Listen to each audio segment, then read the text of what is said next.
Alright everyone, welcome back, and we got ourselves Season 1, 2, 3. And we got ourselves our ABCs. Nah, that's how you do it. Okay, now anyways, we got ourselves Terminal Power. Now, obviously here, this is going to be the next season. Still an A rank, and I've got ourselves a nice 1k with whatever score. It might have been about 600 or 700. It's either 763 or 673. I can't remember if I mixed over the 6 with the number beside it. Yeah, no, I'm not going to be falling for that bullshit there. You're not going to have me. But yeah, that's our score. Now, we're going to have a look into this here, and I checked the board. There's literally almost nothing for me to even talk about, but I'm going to be putting some pointers into it in regards to the actual path. But whenever we get to that. But firstly, this is the path, and we have here. This is the way we're going to be rocking it here, and you're going to be questioned if you could go right or you go left, which is why I've said, oh here, no, let's go check here what pathing can we do. Now that you've seen that, we're going to be talking about it. Now obviously, what do I mean by you can go either left or right? Well, let's see, if you go left, you'll be getting the slightly more points because you have 2 5 fists instead of a 5 fist and a 4 fist, leading into a 5 fist. Now obviously, the 4 fists aren't, I'd say, bad, but being realistic, I mean, I would say the 4 fist, this one is actually easier to deal with a lot of them, but again, more points for this one. Now, for down here, this isn't too bad. This wouldn't be too bad of a fight, which is why I was almost tempted to go over there, over this here, even though it's not even that much better. As I said, this fight is up here. The Majin Buu fight is there. That's the only reason. Because, I mean, this one, still alright, but you have a couple tanky characters. Whereas with here, yes, you do have 2 tanky characters, but your units will be a bit more equipped for this fight. Unlike this one, where you have 1 main red and 1 main green. If you didn't pull the Tamagami, that's the only difference. But yeah, other than that, this fight, compared to this fight, yeah, we'll be talking about this fight a bit later on. But this one, I would say slightly easier because, I mean, you have 1 transformation unit over here, you don't have anything, but again, besides the point of your team being a bit more equipped for this fight. Only thing I will say, even though I literally just presented, I don't know what I'm fucking talking about. Anyways, this fight over this way over here, you get more points. And then this here, we're going to be talking about this here, only because of the fact, again, there's an Ultra. The fastest unit on the board, not going to be getting the guaranteed super attack as you usually do, but still, something to be wary of if you have a trouble in blue. And for this, and for what I will say, is if you can put a blue for where the damage guard is, but primarily keep it a purple as your main tankers, because the greens are more problematic than the, I'd say if you want to put purple and a green be your 2 main tanks up at the top. Only thing I will say for that one. Whereas down here, I would say, since there's 2 blues and 2 greens, it's basically the exact same thing. I would say for the prioritized tanking. And let's see, for this here I wanted to talk about, leave the cell to last if you don't want to be dealing with revival. However, there has been cases where I've seen where I could go for a revival first, or at least earlier, and still be able to do it.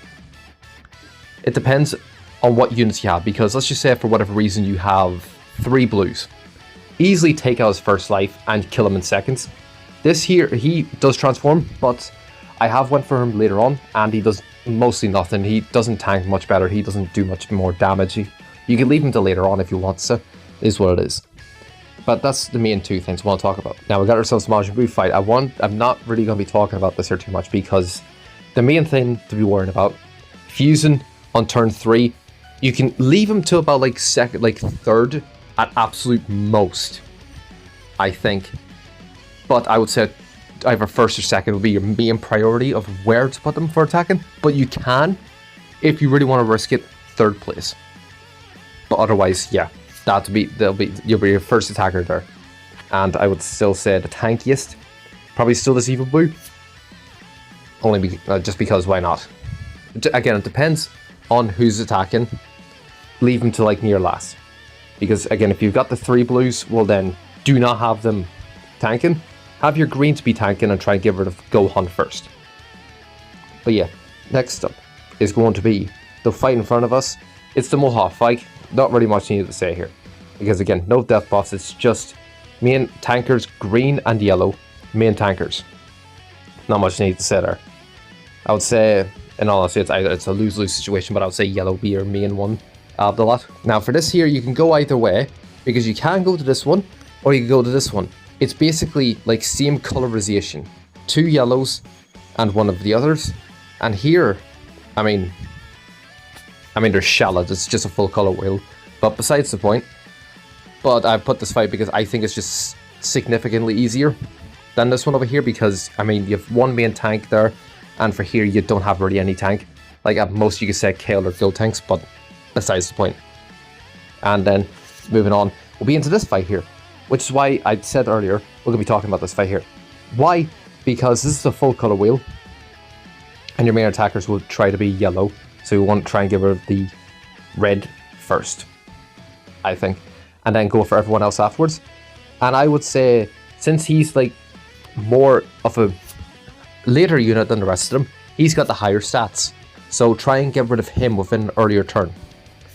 Whereas everyone else is fine enough. Obviously you can leave the EX to last, or you can get rid of him first. Depends who's attacking. But yeah, that's that. And then the last one is going to be this boss fight here. Obviously tag unit, but he'll only be switching in and out, so again, depends who's attacking. And for your main damage takers, the blue units. Go for your blue units. Your blue units are going to be the main defensives. I would say be the best option, because of the fact you've got 3 reds. Yes, you've got 2 blues and 2 purples, but the 2 blues, 2 purples are very coincidence based, because again, tags unit swaps every turn. So purple first turn, blue second turn, third turn purple, and blue fourth. Which is why I don't suggest a yellow or a green. But if you wanted another tanker, I would still say green is your best main. Because I mean, Gina's not going to do anything. But besides the point. But yeah, again, as I said, there wasn't really much needed to talk about. I fumbled so many words, so this is why it's as long as it is. But obviously, timestamps in the description below, so that way you could just cough over to the teams if you want to. I don't care. It is up to you for that. And if you don't want to hear this rambling like I'm still doing right now. So that's why we're going to get straight on to the teams, because this is what we're here for. And there's not really much I can really do for that, because of this shit season. And this is going to be the first team up here. And if you thought last season was less variety, oh sweet lord, we were given God's grace. Because being quite literally, as you will see later on, we've got no teams. And the only reason why Super Saiyan 4 and Ku are there is because of the fact that you can't move unless you've got backup characters. So basically, the team that you have sitting here on the 6 slots is the ones you're going to be using to keep the 90%, because there's, again, literally nothing else we can do. So good luck to anyone, because it's going to be a nightmare. Next up is going to be the one with Vegeta and Tamagami, number 2. And I'm missing the equipment slot because I'm hoping to hopefully get him 7 stars before I start doing this here, so that's the main thing. And you can actually swap people out, just don't swap the Tamagami and Vegeta for the Super Saiyan 3 and Mini Goku, but because I got shafted and not pulled them, yeah, I'm not going to be swapping them out if best I can. So yeah, this is going to be, again, the main 6 that are going to be piloting through this thing here. So yeah, this is going to be a fun siege. And let's get into the recommended allies. And that's about it. That's all that there is, really. And as I highlighted before, literally go up to here into this ranking things, right? You go to season details. If we'll load, yep, season details. Recommended allies, literally these 2, and the worst tags you could possibly do. Like, I knew it was going to be Daima, but I didn't think it was going to be Vegeta Clan and Weapon Wielder as your 2 other ones. I thought it was just going to be like some, I don't know, all-rounder type thing. Like, I don't know, Daima and Saiyans. And maybe Weapon Wielder. In that case, you would have had at least a decent amount. Maybe less so than if he was just to be like a full all-rounder for 15%. But again, besides the point, you could at least make a full team of using other characters. But Super Saiyan 4 and everyone else is just not going to help you. So that's fun. So yeah, only reason why I have them on the 90% boost. You're literally not going to be using them because they've got the lowest boost, and they'll bring it down to about 60 or something. Or 85, I think it might be. But yeah, that's besides the point. That's been it for this guide. Hope you enjoyed. Shall see us all in the next video.